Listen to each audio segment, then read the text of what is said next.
I'm going to make it bigger so that it's going to help you a lot.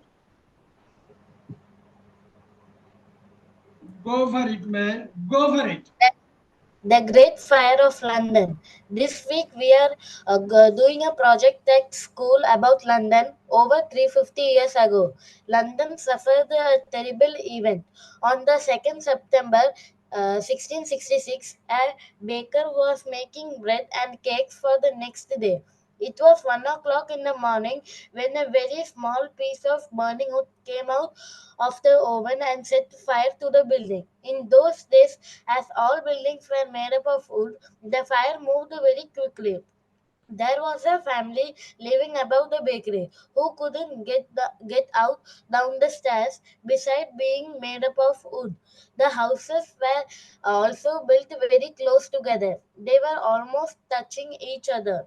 But this was not only the problem. It hadn't rained for 2 months.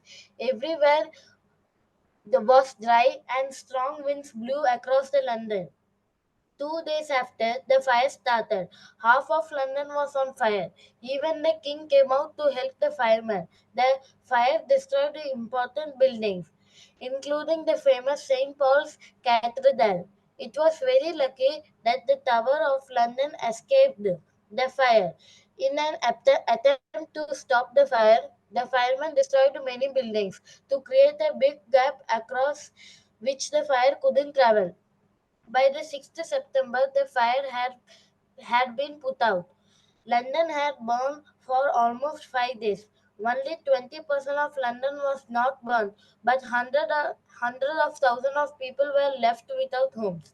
It was amazing that only 6 people died in this terrible event. Just before the fire, there had been a horrible disease which was killing a lot of people. The fire destroyed the disease. Architects helped to rebuild London and built wider streets so a new fire couldn't move quickly. Okay, built wider streets. So very good, very good.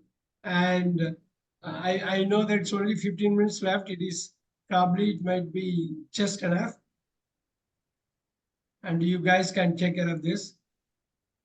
Hope you can read it. The Great Fire of London. Do you want me to? Do you want us to read one more time, or is it okay? You can jump right in. Is it okay?